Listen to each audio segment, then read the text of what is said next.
Alright, this is number 4 from the AP Physics B 2011 Form B exam. And this is a fluid physics problem. We're dealing with a helium balloon holding on a small mass. We know the mass of the balloon, including the helium. We know the density of the air that it's in. We know the density of the helium.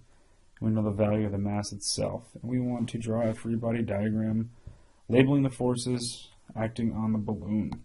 Well, the balloon is trying to, well, it's got a weight pulling it down still. The balloon has its own weight down, which I'm going to call F sub g of the balloon. There's a wire or some sort of cable pulling it down, so we know there's a tension force. And there's a buoyant force acting on it, trying to get it to push itself up. I'm going to call it the buoyant force.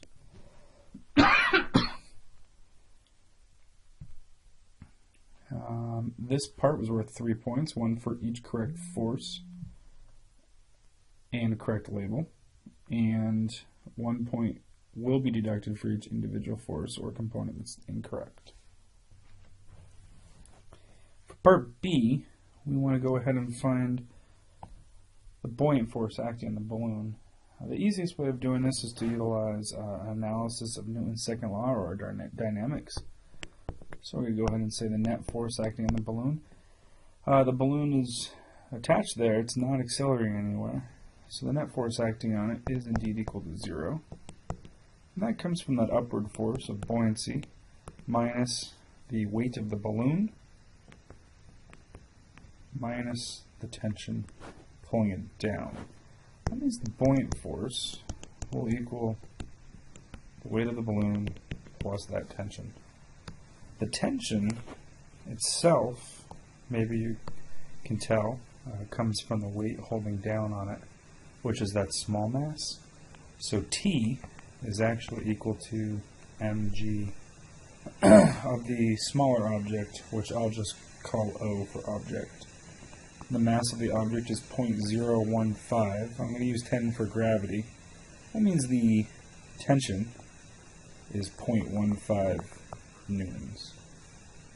I can go ahead and use this over here for my overall buoyant force. So I'm going to take the weight of the entire balloon, which includes the helium, which is 0.005 times 10, or 0.05 newtons, plus our 0.15 newtons, leaving us with an overall buoyant force of 0.2 newtons. B is worth 3 points.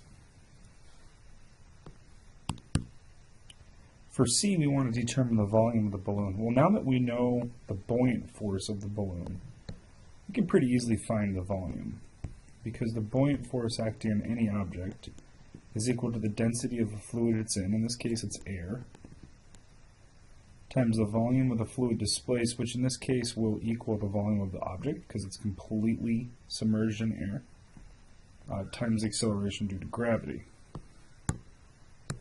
So if we just rearrange this equation to isolate our volume, we will see that the volume is equal to the buoyant force divided by the density of air, times gravity.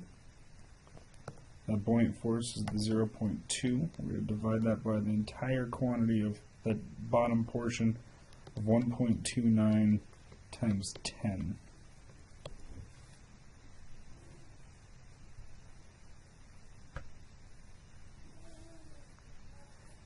And that ends up being 0.0155 cubic meters.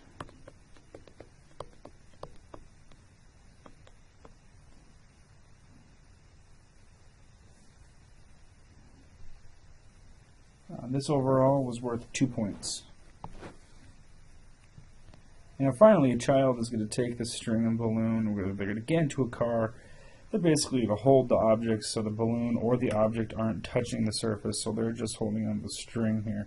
And the car is going to accelerate forward. And we want to know what happens to the 0.015 kilogram object as they accelerate forward. And it turns out that the object will appear to swing towards the back of the car.